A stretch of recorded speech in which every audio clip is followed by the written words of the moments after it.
Thought I'd read another chapter of, what do you call it? The Nibelungen Lied. The Nibelungen Lied.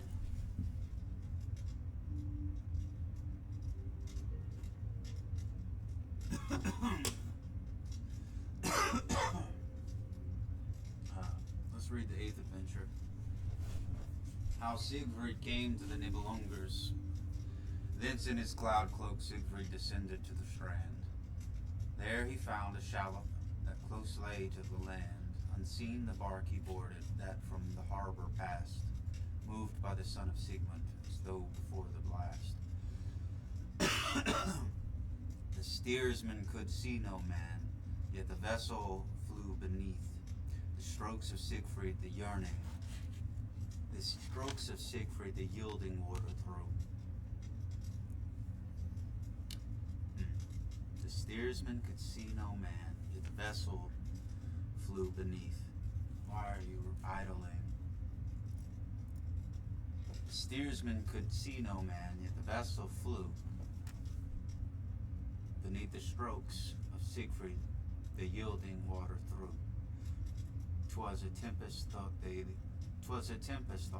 that drove it furious on. No, it was the strength of Siegfried, fair Sieglin's peerless son. All that day they were running, and all the night the same. And to a famous country of mighty power they came. Day's journey full 100, stretching far away, the Nibelunger's country, where his hard-won treasure lay. Alone the champion landed in a meadow wide, straight to the shore securely.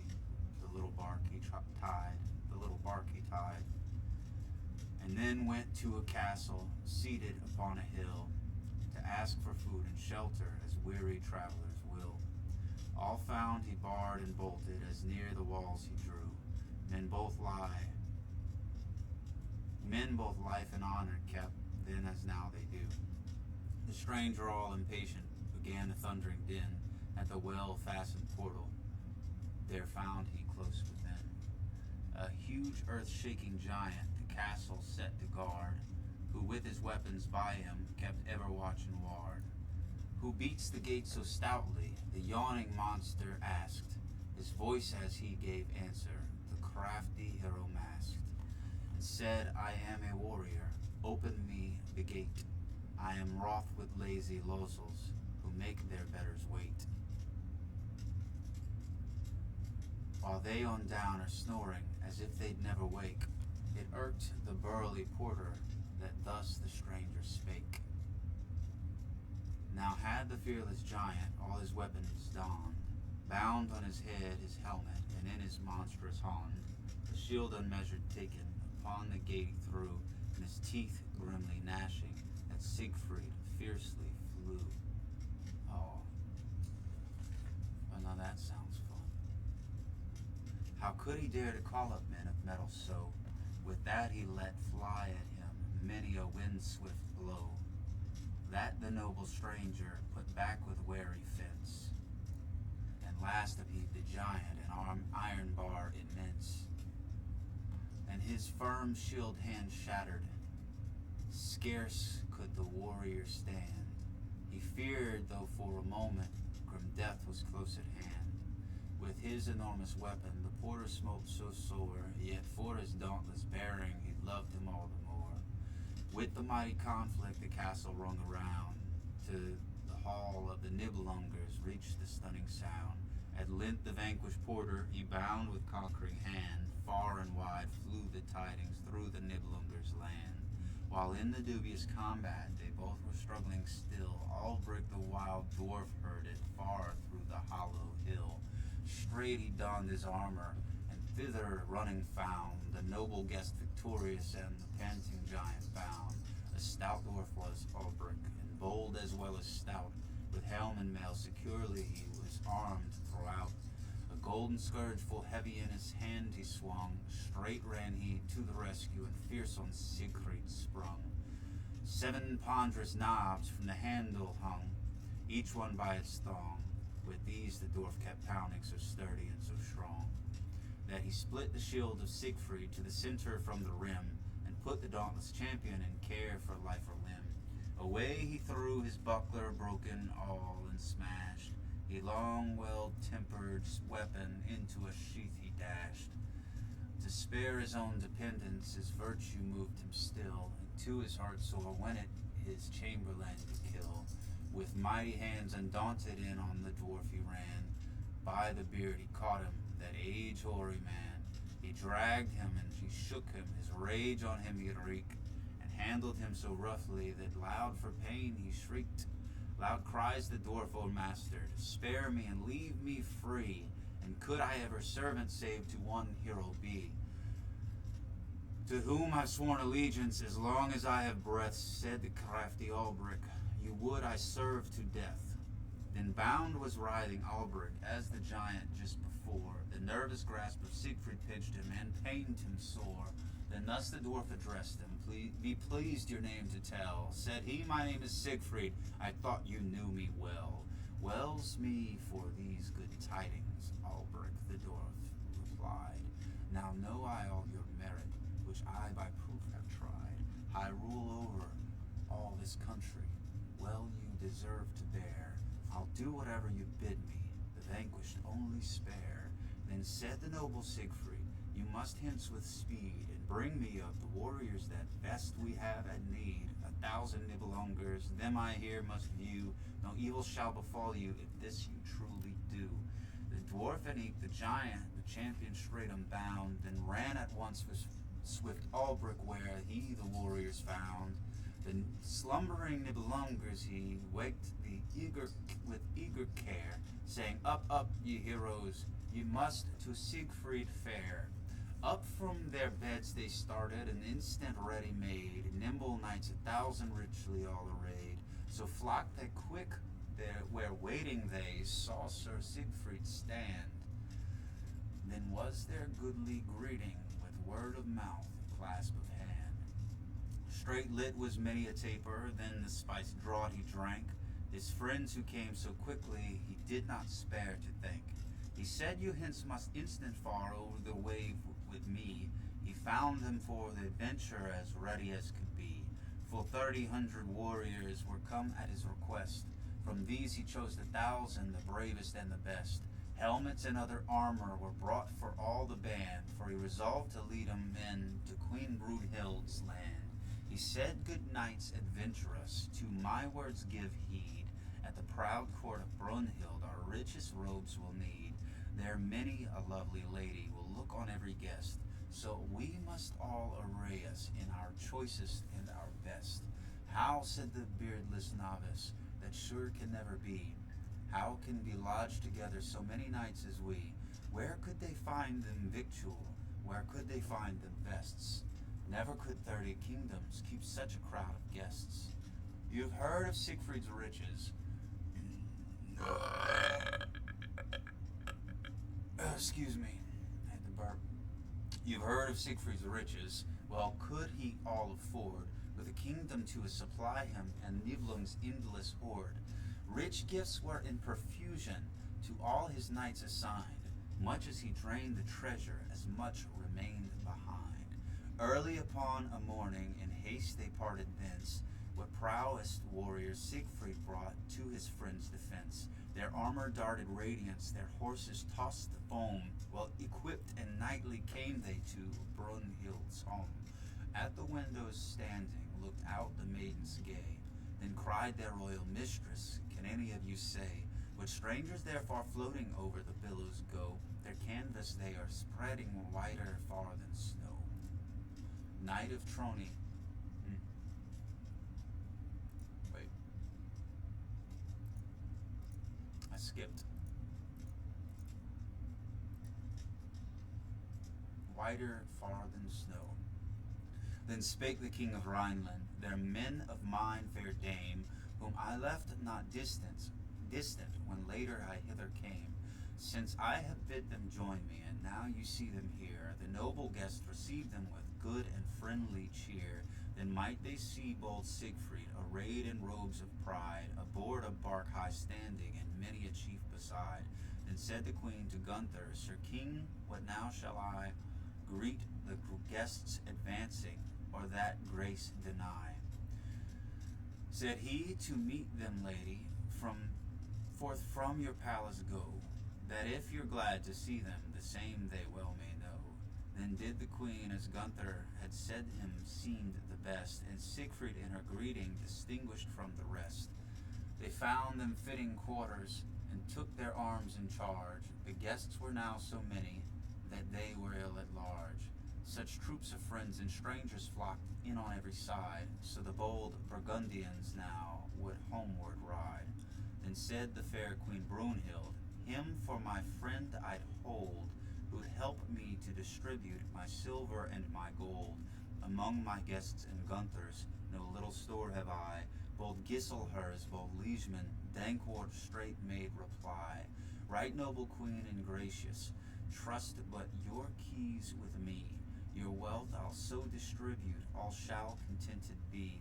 And as to blame or damage, let that be mine alone. That he was free and liberal, that made he clearly shown. Soon as Hagon's brother had the keys in hand, gold began and silver to run away like sand. If one a mark requested, gifts had he showered so rife, that home might go the poorest, merry and rich for life. But £100 together he gave and counted out. Crowds in gorgeous vesture were stalking all about, who never had worn such splendor, and scarce so much as seen. They told the tale to Brunhild, it fretted sore the queen. Straight she spoke to Gunther, Sir King, I have cause to grieve. Your treasurer, I fear me, scarce a rag will leave. Of all my choice apparel, my last gold piece he'll spend. But somebody would stop it, I'd ever be his friend. He wastes so, he must fancy, in his wayward will I've sent, for death to fetch me, but wealth I can use still. And what my father left me, can waste myself I ween. Treasurer so free-handed never yet had queen.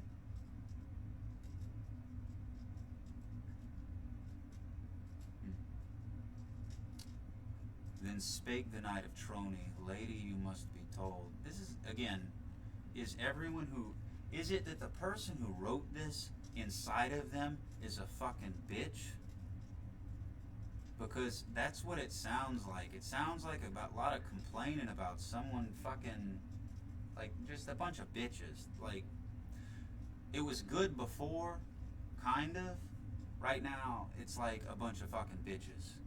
Anyway, then spake the knight of Trony, lady, you must be told, the king of Rhine has plenty of raiment and of gold, and can of both so lavish, that we may well disperse with all fair Brunhild's vesture, nor need bring any hence. Nay, for my love, said Brunhild, with gold and silken vests, let me from all my treasure fill 20 travelling chests, that when we came together in Burgundy to live, this hand may still have something royally to give. Forthwith her chests were loaded with many a precious stone. She over the work appointed a treasurer of her own. She would not trust to Dankwart, Giselher's thriftless man. Gunther, Thred, and Hagen both to laugh began. Then spake the martial maiden, whom shall I leave my lands? This first must here be settled by our united hands. The noble monarch answered, who most is in your grace, him will we leave behind us to govern in our place. One of her near relations was standing by the maid. He was her mother's brother. To him she turned and said, take to your charge my castles, and with them all my land, till I or else King Gunther give otherwise command. She chose 1,000 heroes from all her chivalry, to the Rhine's distant borders to bear her company. With 1,000 champions from the Nibelunger's land, they bound them for their journey, and hastened to the strand. 86 women, 100 maidens too, she took with her from Island, fair were they all to view. They now no longer tarried, they ready were to go. From those they left behind them, what tears began to flow. In manner as became her, she left her native ground. She kissed her nearest kindred, who weeping stood around. So with fair dismissal they came down to the shore. To her father's country the maid returned no more. With sound of all sweet music, they floated on their way. From morn to eve was nothing but change of sport and play. The soft sea breeze they wished for was fluttering in their sail, yet for that voyage how many were yet to weep and wail. But still her lord deferring with maidenly delay, Brunhild reserved one pleasure to the fair wedding day, when home to Worms together the king and queenly dame, full flown with mirth and rapture, and with all their heroes came.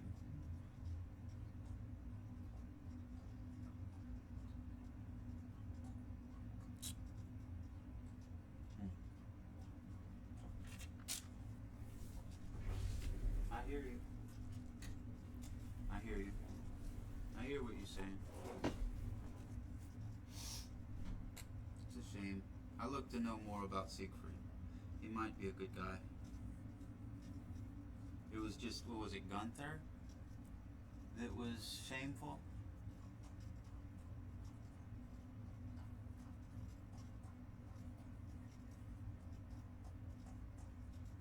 But here's the thing.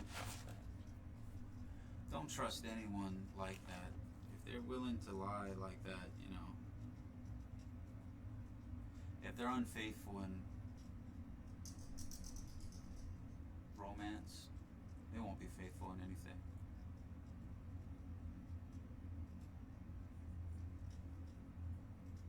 Just think about Troy, Paris. What happened to Paris? What happened to Troy? And it wasn't even the king of Sparta that went to war.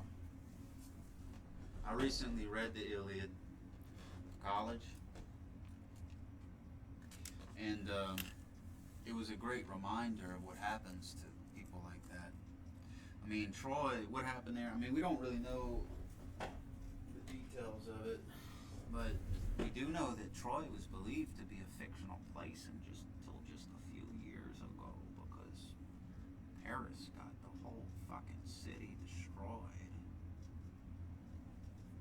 Anyway. And he lost the one-on-one fight, and it was only thanks to Aphrodite that he survived. He was teleported away.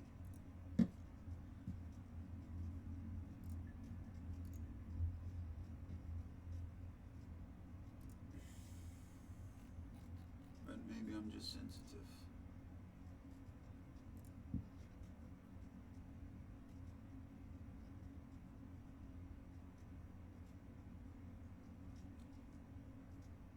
But then again, war at that time was all kind of garbage.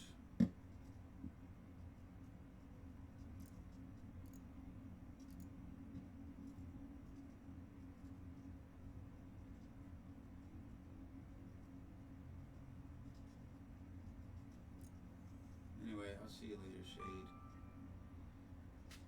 Maybe tomorrow something will be different.